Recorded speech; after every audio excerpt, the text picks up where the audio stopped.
Well, good morning, children. Today we are going to learn about a young boy named Josiah.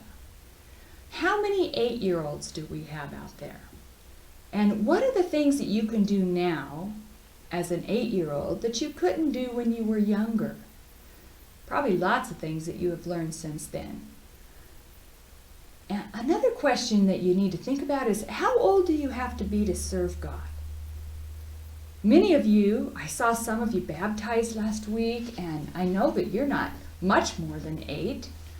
How old do you think you have to be to serve God? Well, today we're going to learn about a young boy who actually became king over his nation when he was only 8 years old.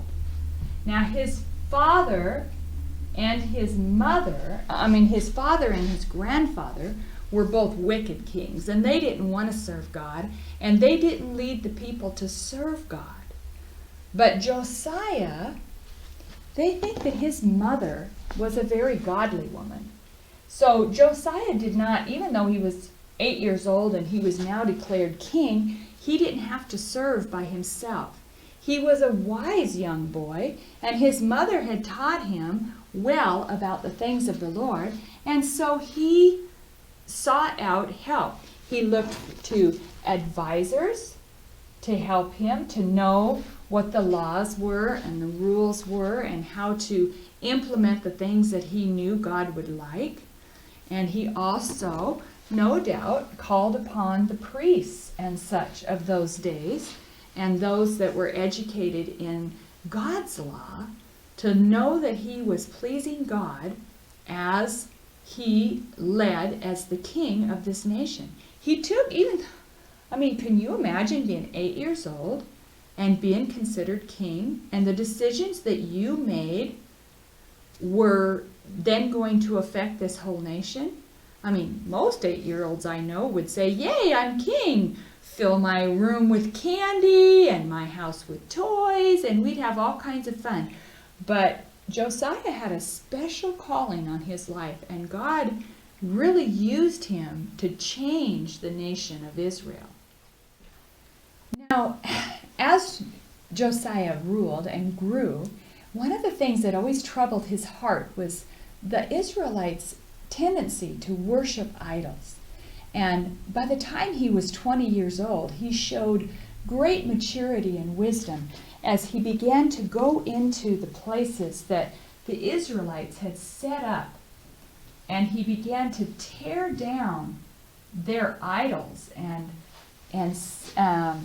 reclaim areas for God's kingdom. Now, an idol is anything basically that we worship other than God. And we can worship a lot of different things. We can worship money, we can worship popularity, we can worship our looks. In this case, back then, a lot of times they would build things. People would make an idol, they would make a statue and created by their own hands, and then they would set it up and worship it as if it had special powers or abilities to help or hurt people. And so it really grieved King Josiah, because he knew that we are supposed to worship God and God alone. So he would go into these different shrines and stuff that had been set up, and even the temple, even God's temple itself had been made into a place of idolatry, and people were not taking very good care of it. And so he would go in and he began to reclaim these areas and declare that it was wrong to worship any idol, and that they were to worship only God himself. Now, by the time Josiah was 26, he had removed a lot of the high places and had torn down a lot of the places of idol worship. And now he decided that he was going to restore the temple. His father had made this temple that had been built by King Solomon for God's glory and to worship God and to offer sacrifices and stuff to God.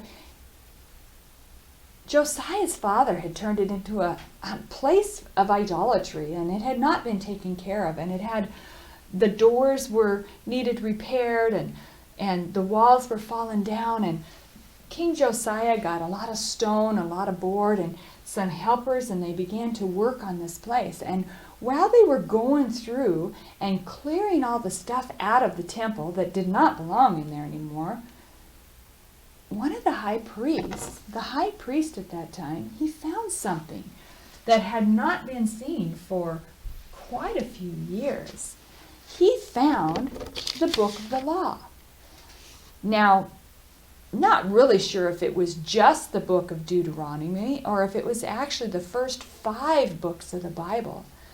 But he found it and he brought it to King Josiah. Now, King Josiah had been raised by his godly mother, and he had listened to her stories and stuff, but he had probably never actually heard the law read to him. And when he had somebody read it, or maybe he read it himself, when he heard the words from the book of the law that Moses had written down years and years before, it really convicted him. And he was so sorrowful for what Israel had done and how far Israel had moved away from God, that he tore his clothes and he put on sackcloth and ashes, and he mourned before God, and he prayed for Israel, and that God would have mercy on them and would restore them someday to their former glory.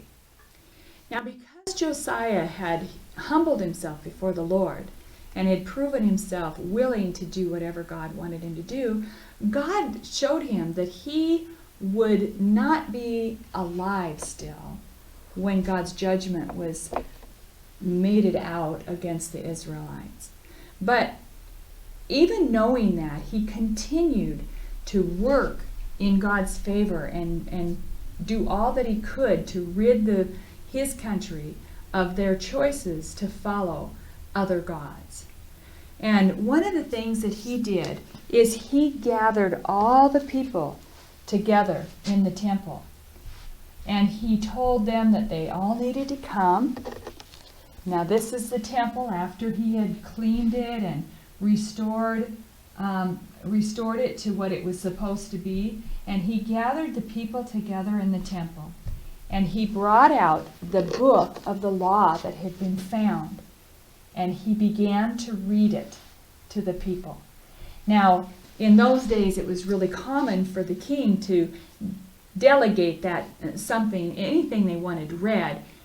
His helpers would be the ones that read it. But Josiah was so convicted by the law that he had read and the words of God that he had read in the book that he himself read it to the people. And the people were convicted.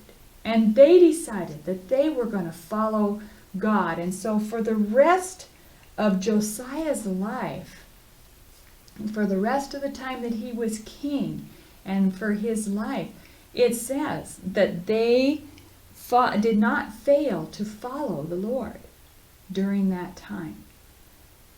So when we think back to the beginning of our story, this man that God used all of his life started out making a choice when he was only 8 years old, that he was going to follow God, and he was going to give God the glory, and he was going to seek God's way in his life, and he was going to serve God to the very best of his ability, no matter what. Well, I want you to consider that. I want you to know that you're not too young if you're just a child. You can make those choices.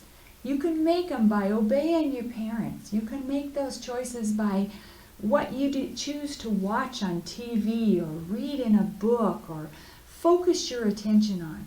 Because God can do mighty things with you, and he can prepare you for mighty things even while you're very young.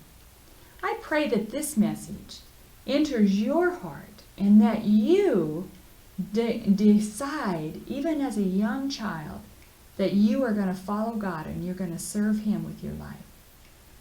In Jesus' name, I pray you have a good week, and we'll see you again next week. Goodbye.